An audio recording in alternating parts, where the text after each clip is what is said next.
해답입니다 라는 제목으로 함께 은혜 받기를 원합니다.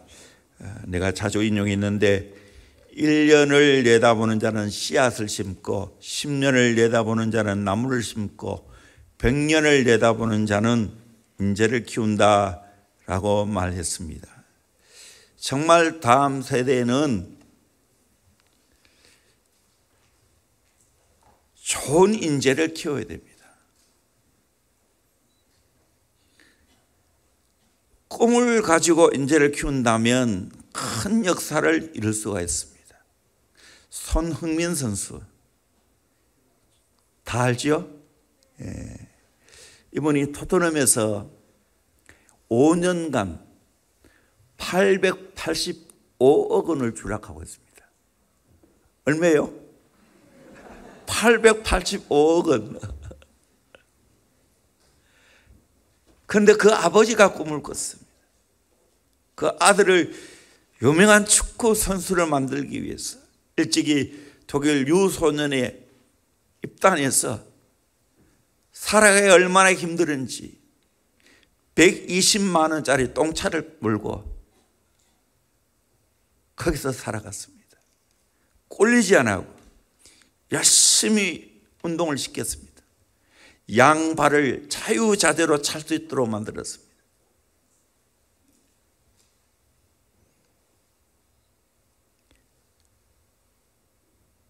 자기가 좋은 인재가 되었고 지금 세계 50명 축구 선수 중에 한 명으로 들어가 있습니다.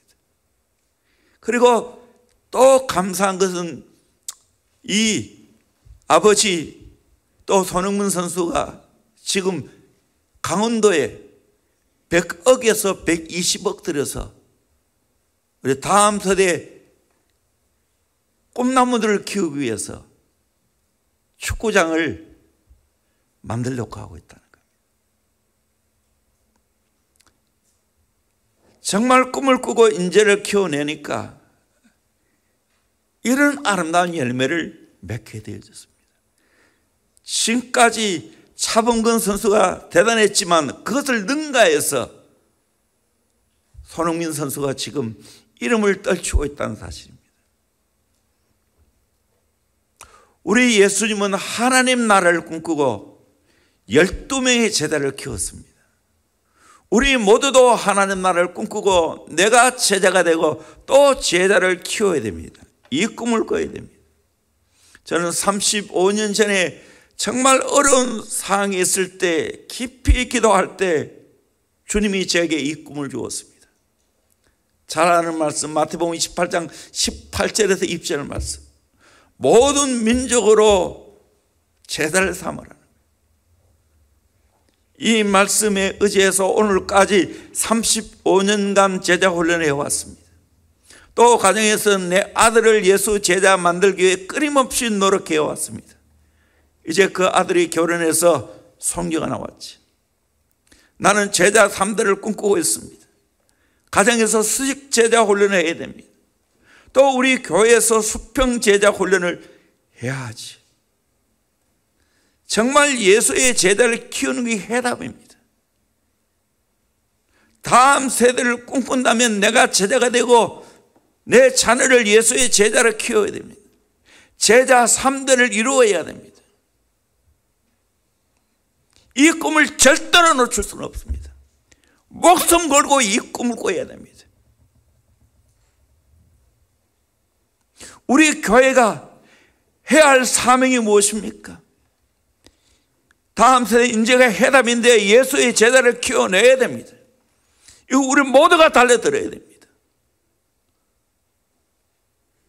이를 위해서는 기꺼이 내 한 몸을 던질 수 있어야 됩니다. 내가 자주 농계 이야기를 많이 했지요. 외장을 끌어안고 남강에 풍덩 뛰어드는 것처럼 하나님이 내게 맡겨준 영혼을 끌어안고 풍덩 예수께로 뛰어들어야 됩니다. 그래서 예수의 제자를 만들어야 되는 겁니다. 이것이 우리의 꿈이 되어야 됩니다. 어떻게 해야 됩니까? 오늘 말씀을 통해서 알 수 있는데, 첫째는 강력한 영적인 군사를 키워야 됩니다. 아브라함은 조카가 전쟁에서 포로로 잡혀갔다는 소식을 듣고는 집에서 잘 키우고 연습한 훈련한 318명의 군사를 이끌고 가서 전쟁에서 승리하고 빼앗겼던 모든 재물과 자기 조카 롯과 또 부녀와 모든 백성들을 다 찾아왔습니다. 미래를 내다보고 318명의 영적 군사를 키웠습니다. 전쟁하는 군사를 키웠습니다. 아브라함은 미래를 내다보는 선견지명이 있었습니다. 부족 사회에서 싸움이 일어날 것을 대비해서 미리 군사를 키웠던 것입니다. 얼마나 지혜가 있습니까? 윤종용 전 삼성회장은 손자병법 13권 중에 3편인 모공편의 마지막 결론부분을 인용하면서 전쟁에서 승리하는 다섯 가지 길이 있다고 합니다. 첫째는 싸워야 할 때와 싸우지 않을 때를 알면 이긴다. 둘째는 많은가 적음을 우세와 열세를 이용하면 이긴다. 셋째는 윗사람과 아랫사람의 목표가 같으면 이긴다. 넷째는 경계하고 준비하여 기다리면 경계하지 않은 자에게 이긴다. 다섯째로 전쟁하는 장군이 능력이 있고 군주가 간섭하지 않으면 이긴다. 이 손자병법이 정말 유명합니다. 트럼프가 가장 내세울 수 있는 리더십의 일권이 바로 손자병법이었습니다.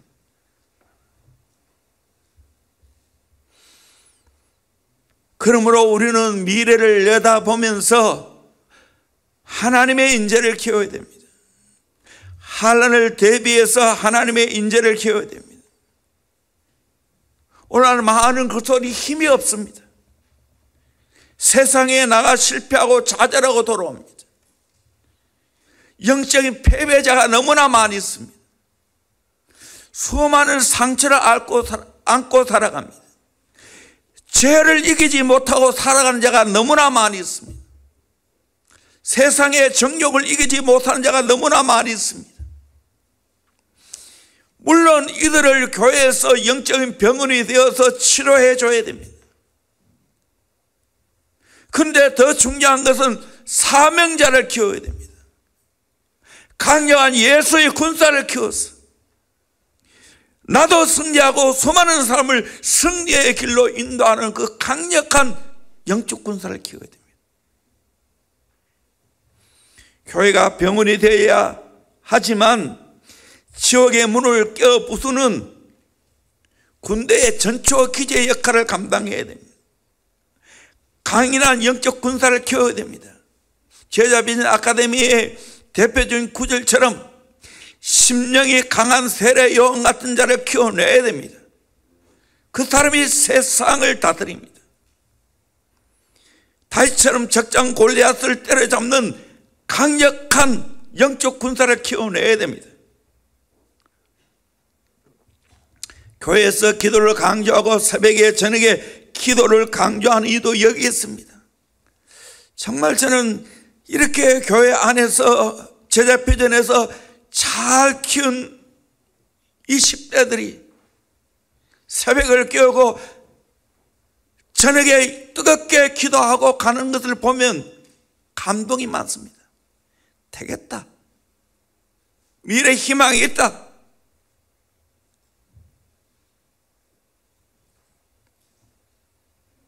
세계 어디를 내어놓아도 승리하겠다.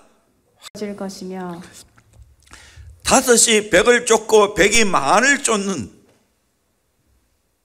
그리고 대적들이 우리 앞에서 칼에 엎드려지는, 승리하는 그런 강력한 예수의 군사를 키워야 되지 않겠습니까? 대표적인 제자훈련 구절이 이사야 60장 22절. 그 작은 자가 1000명을 이루겠고 그 약한 자가 강국을 이룰 것이라. 때가 되면 나 여호와가 속히 이루리라. 기도원의 300명 군사와 같은 사람, 아브라함이 키웠던 318명의 군사와 같은 그런 자를 우리 교회에서, 우리 목장에서, 우리의 가정에서 키워내야 될 줄로 믿습니다. 그런 용장을 키워내는 우리 모두가 용장이 되기를 주의 이름으로 축원합니다. 왕대 밑에 왕대가 나는 것처럼 용장 밑에 용장이 나오는 겁니다. 이런 강력한 예수의 군사를 키워내야 됩니다. 두 번째로 축복의 씨앗인 헌신의 사람을 키워야 합니다. 아브라함이 전쟁에서 승리하고 돌아왔을 때 살렘왕 멜기세덱이 나와서 떡과 포도를 가지고 아브라함을 축복합니다. 멜기세덱은 지극히 높으신 하나님의 제사장이었습니다. 아브라함에게 하나님을 대신해서 축복했을 때 아브라함은 기쁜 마음으로 소득의 10분의 1을 이 멜기세덱에게 드립니다.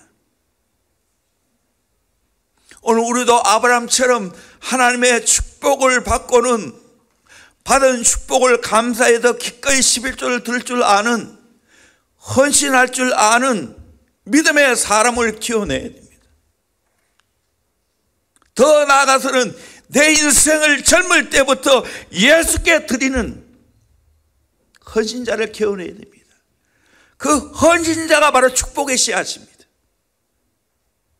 예수께 젊을 때 내 인생을 드리는 그 자가 바로 축복의 씨앗입니다. 그 자를 통해서 하나님 역사가 이루어집니다.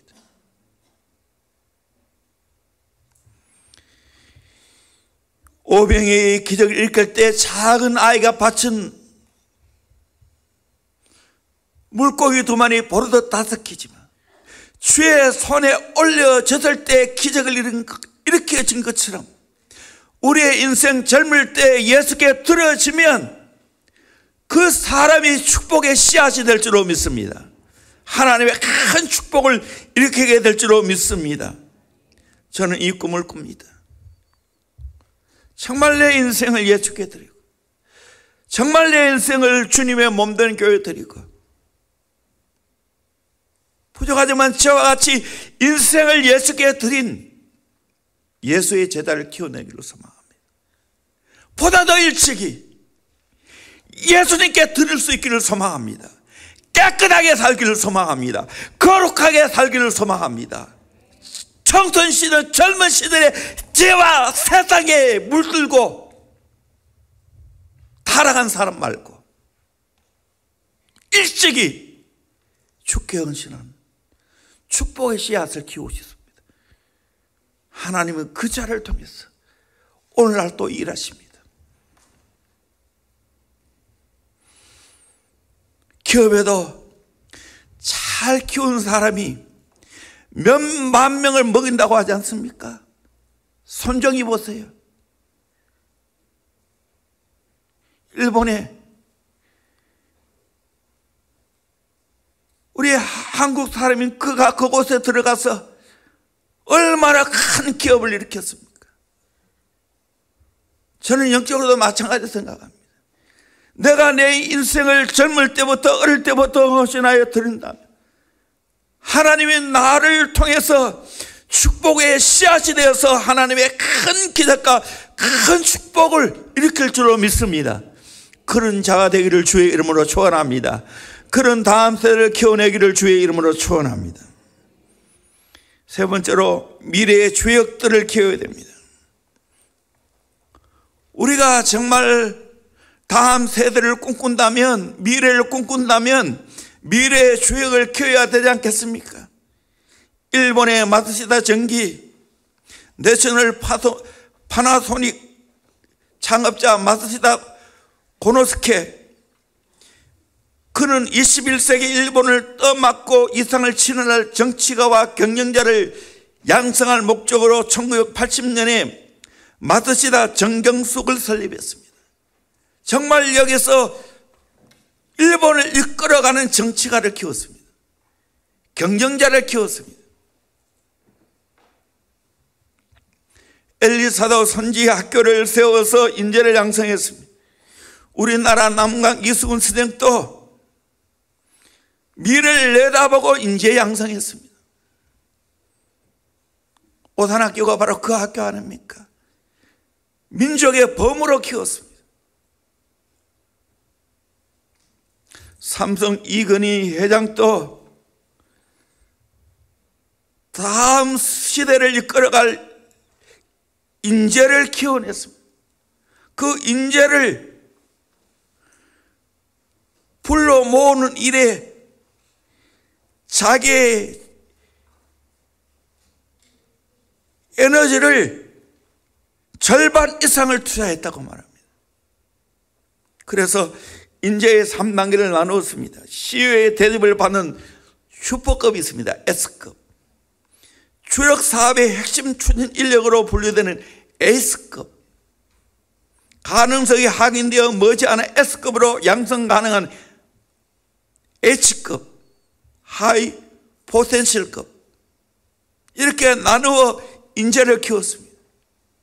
그래서 삼성이 초인류가 됐지 않습니까? 기업 브랜드 세계 5위입니다. 5위. 이 최근 통계입니다. 세계 5위라니까요.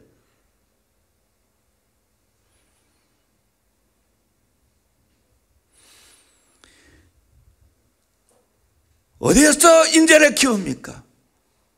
저는 두 곳이라고 생각합니다. 가정에서, 교회에서 인재를 키우는 겁니다.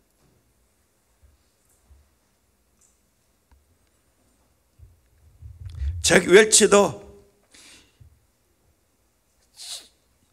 내 업무의 70%는 인재를 발견하는 데 있다고 했습니다. C 회장이었죠. 그러면서 이렇게 나눴어요.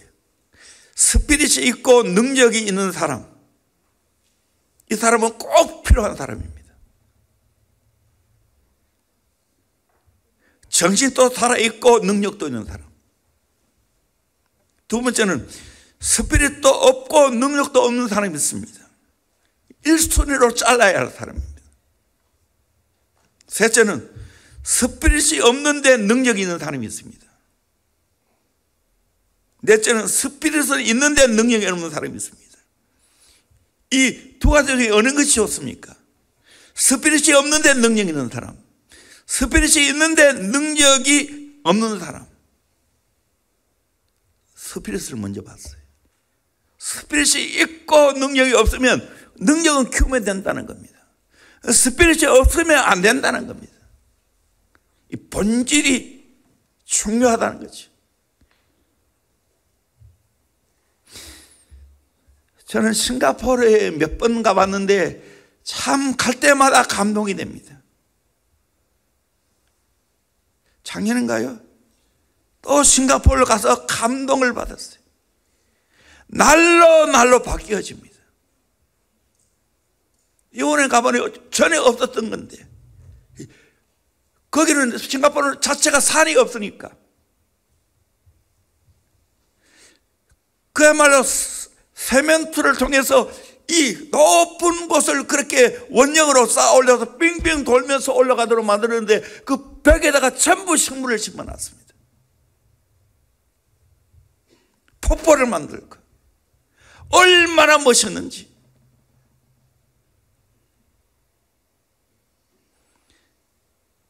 작은 도시국가 아닙니까? 그럼에도 불구하고 그 나라가 그렇게 잘 될 수밖에 없는 것은 인재를 소중하게 여겼습니다. 인재 양성에 목숨 걸었습니다. 그러니까 그렇게 1등 국가가 되는 겁니다. 그러나 캄보디아는 모든 인재를 다 죽였습니다. 안경 썼다고 죽이고, 손해보고 손이 깨끗하고 또 죽이고, 이렇게 해서 정말로 가장 가난한 나라가 됐습니다. 그것 때문에 지금 선교사들이 캄보디아에 지금 많이 들어가고 있습니다.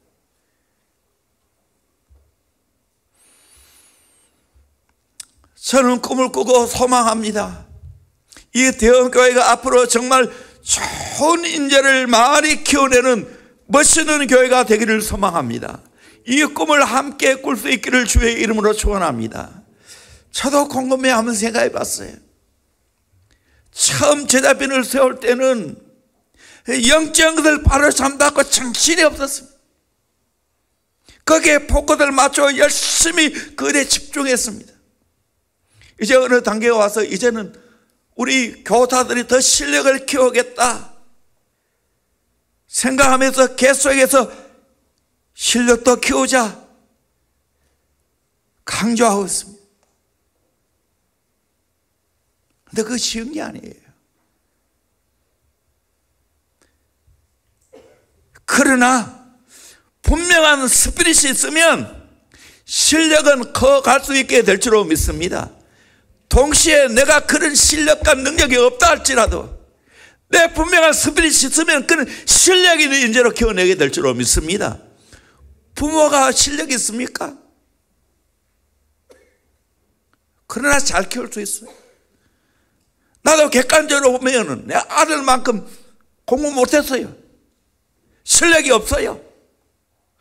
아들한테 한 번도 이 이야기 안 했지만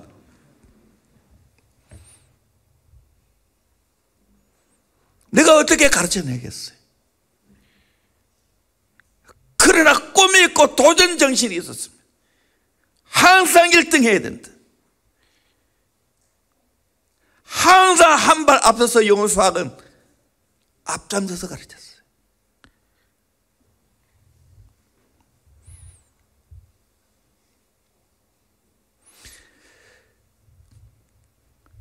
비록 우리가 교육선교사들이 실력이 좀 부족하다 할지라도 결코 이 꿈은 놓칠 수가 없습니다.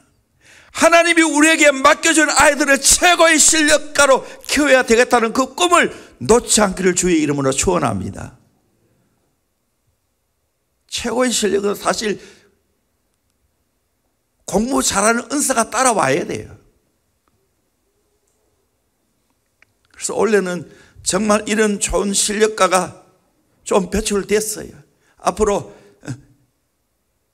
대학 발표가 나와 봐야 알겠지만 저는 이것보다 더 감사한 게 있어요. 진짜로 그래요. 들어올 때는 형편없었는데 다 졸고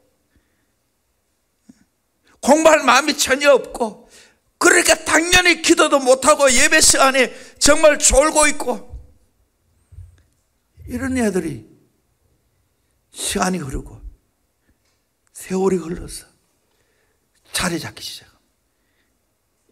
예배에 깨어있습니다. 기도에 깨어있습니다. 그러면서 자연스럽게 공부에 눈을 뜨기 시작합니다. 그래서 원래도 그래서 대학 가는 애들이 많이 있습니다.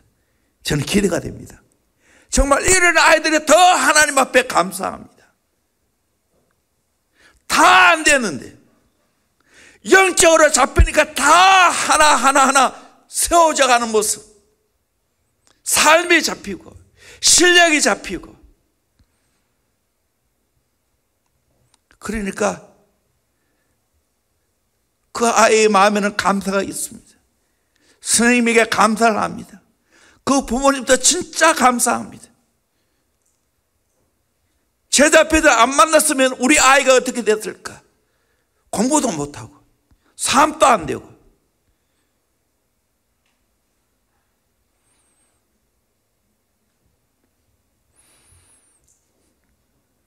교회에서 하나님의 꿈을 꾸면서 우리의 다음 세대를 잘 키워내는 은혜와 복이 있기를 주의 이름으로 축원합니다. 우리 학부모님들 여러분의 자녀를 끌어안고 하나님 앞에 중보하고 같이 새벽기도 나가고 열심히 격려하고 열심히 도전 정신을 심어주고 그래서 잘 키워낼 수 있기를 주의 이름으로 축원합니다. 우리 교회 성도님도 꿈을 가졌어요. 최고의 영적인 강력한 예수의 군사를 키워내고 최고의 실력자를 키워내겠다는 그 꿈을 가졌어요. 그럴 때 하나님이 손들어 주시는 은혜가 있을 줄로 믿습니다. 하나님이 되게 하시는 은혜가 있을 줄로 믿습니다. 하나님이 한 발 앞서 행하는 역사가 있을 줄로 믿습니다. 그런 증거들이 지금 많이 보이고 있습니다. 하나님 역사가 반드시 일어나게 될 줄로 믿습니다. 우리 함께 이 일에 동력할 수 있기를 주의 이름으로 축원합니다. 인재 양성이 해답이 될 줄로 믿습니다. 찬양하겠습니다. 우리 찬양팀 다 올랐어요.